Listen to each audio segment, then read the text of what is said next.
सबके અભિનંદન કરે છે। साथियों, मुजफ्फरपुर आता हूं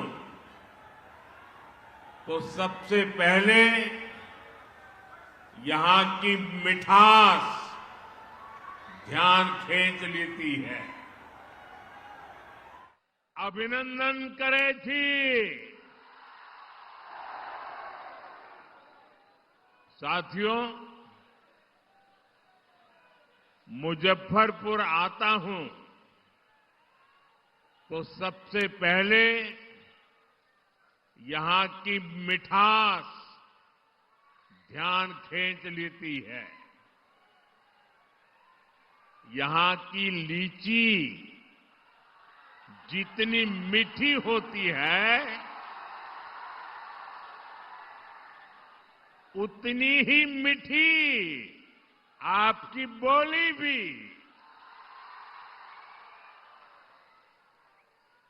और आपका ये प्यार इतनी बारिश के बावजूद भी मैं देख रहा हूं हुजूम आ ही रहा है।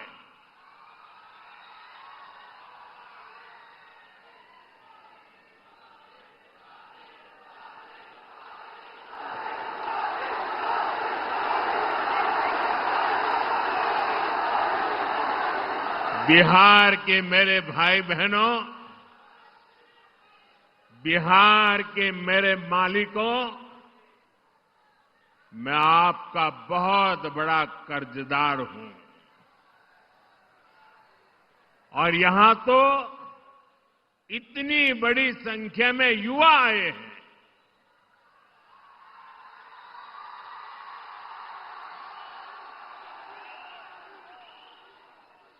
इधर में बहुत बड़ी मात्रा में माताएं बहनों का दर्शन कर रहा हूं।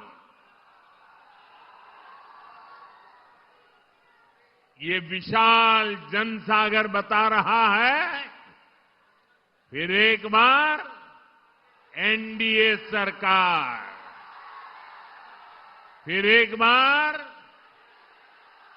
फिर एक बार, फिर एक बार बिहार में फिर से सुशासन सरकार। साथियों, छठ महापर्व के बाद ये मेरी पहली जनसभा है। छठ महापर्व बिहार और देश का गौरव है। देश और दुनिया में छठ महापर्व मनाया जाता है। हम छठ के गीत सुनते हैं तो भाव विभोर हो उठते हैं।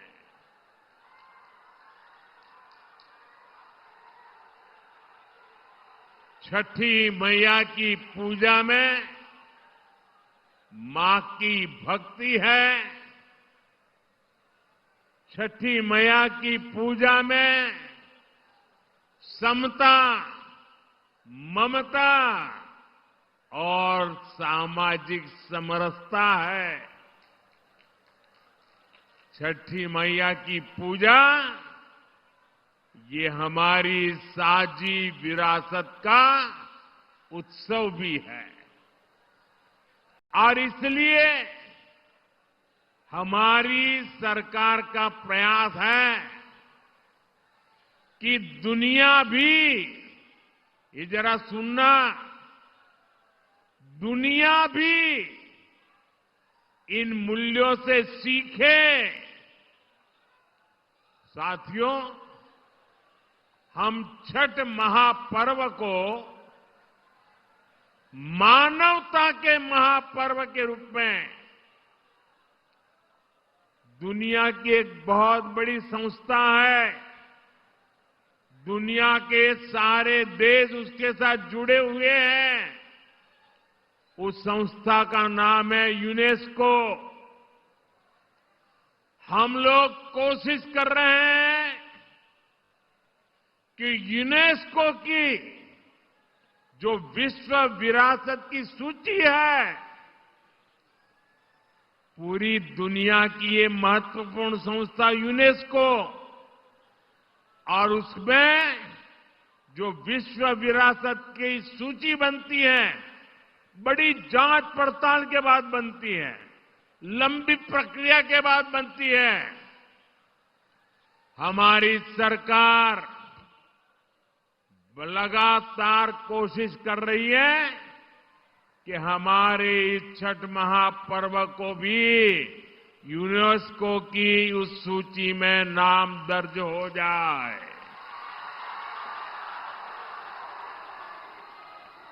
मुझे बताइए, हर बिहारी को गर्व होगा कि नहीं होगा? जरा पूरी ताकत से बताइए। जब दुनिया में ये महान विरासत के रूप में उसका नाम लिखा जाएगा, हर बिहारी को गर्व होगा कि नहीं होगा? हर हिंदुस्तानी को गर्व होगा कि नहीं होगा? साथियों, इसी दिशा में हम एक और अभियान भी शुरू करने जा रहे हैं,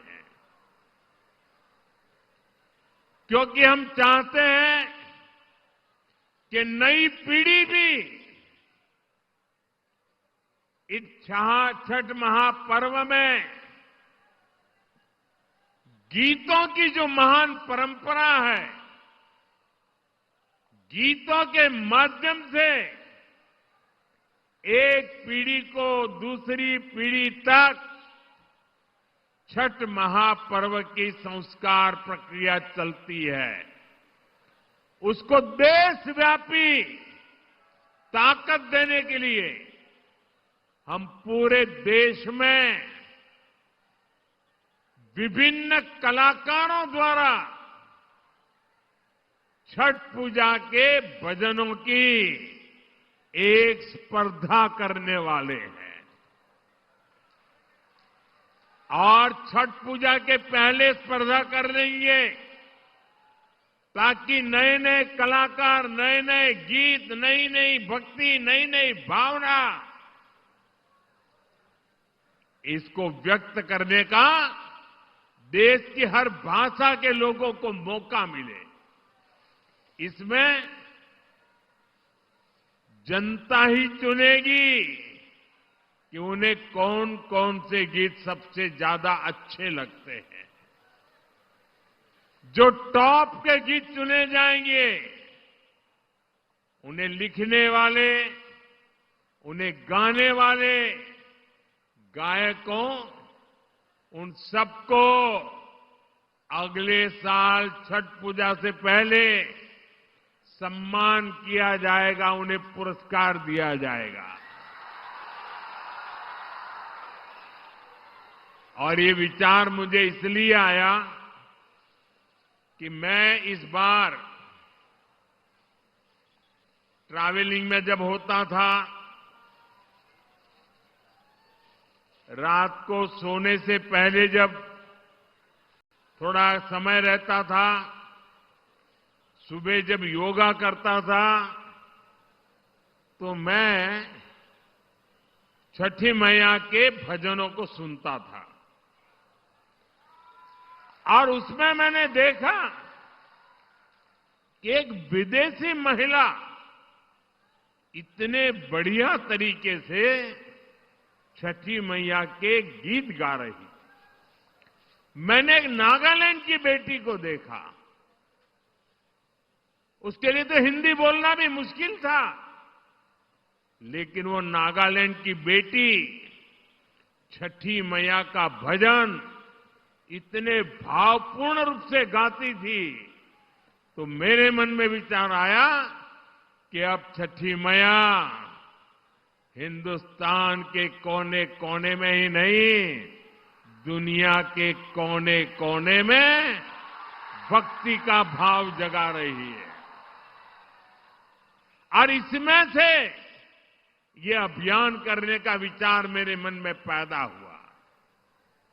ये अभियान छठी मैया की पूजा से जुड़ी हमारी परंपरा के संरक्षण में बड़ी भूमिका निभाएगी और नई पीढ़ी को बढ़ चढ़ करके हिस्सा लेने के लिए आमंत्रित करेगी। लेकिन साथियों, आपने देखा है, ये आपका बेटा तो छठी मैया का जय जयकार दुनिया में कराने में लगा है। दूसरी तरफ ये कांग्रेस और ये आरजेडी के लोग क्या कर रहे हैं? क्या कर रहे हैं? छठी मैया का अपमान कर रहे हैं। क्या कर रहे हैं? क्या कर रहे हैं? क्या कर रहे हैं? आप मुझे बताइए, क्या कोई कभी चुनाव में वोट पाने के लिए छठी मैया का अपमान कर सकता है क्या? क्या ऐसा अपमान बिहार सहन करेगा क्या? क्या ऐसा अपमान हिंदुस्तान सहन करेगा क्या? क्या मेरी माताएं जो निर्जला उपवास करती है, क्या वो सहन करेगी क्या? आरजेडी कांग्रेस के लिए कैसी बेशर्मी से बोल रहे हैं। उनके लिए तो छठी मैया की पूजा एक ड्रामा है, नव